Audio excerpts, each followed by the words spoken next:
সম্মানিত সুধী ও দর্শক মণ্ডলী, আপনাদেরকে জানাই প্রীতি এবং শুভেচ্ছা। শুভ দিন। আজ সোমবার 14 জুলাই 2025 খ্রিস্টাব্দ। প্রতিদিনকার মতো আজকে আমাদের জন্য ঐশবাণী সাধু মতিরচিত মঙ্গল সমাচার 10 অধ্যায় 34 থেকে 42 পদ।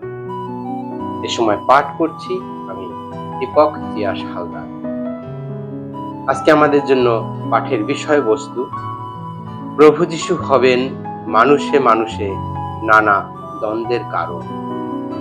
তোমরা এই কথা মনে করো না যে পৃথিবীর জন্য আমি শান্তি নিয়ে এসেছি। না, শান্তি নয়, খড়গই নিয়ে এসেছি।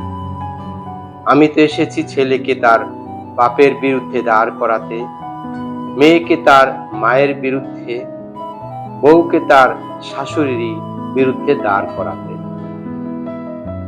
মানুষের শত্রু হয়ে উঠবে তার নিজের ঘরেরই লোকেরা। যে নিজের বাবাকে বা মাকে আমার চেয়ে বেশি ভালোবাসে, সে আমার শিষ্য হওয়ার যোগ্য নয়। আর যে নিজের ছেলেকে বা মেয়েকে আমার চেয়ে বেশি ভালোবাসে, সেও আমার শিষ্য হওয়ার যোগ্য নয়।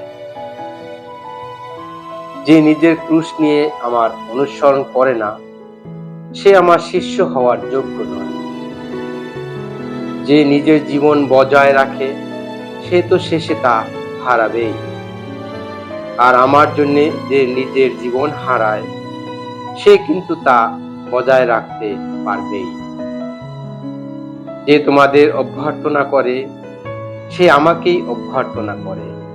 আর যে আমাকে অভ্যর্থনা করে, সে তাকেই অভ্যর্থনা করে যিনি আমাকে এখানে পাঠিয়েছেন। কোন প্রবক্তাকে যে প্রবক্তা বলেই অভ্যর্থনা করে, সে প্রবক্তারই যোগ্য পুরস্কার লাভ করবে।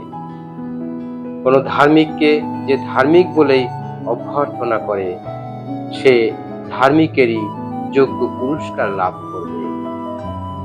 আর যে কেউ এই তুচ্ছ মানুষদের কাউকে আমার শিষ্য বলেই এক ঘটি ঠান্ডা জলও খেতে দেয়, আমি তোমাদের সত্যি বলছি, সেও তার পুরস্কার থেকে কিছুতেই বঞ্চিত হবে না। খ্রিস্টের বাণী। খ্রিস্ট প্রভু, তোমার প্রশংসা হোক।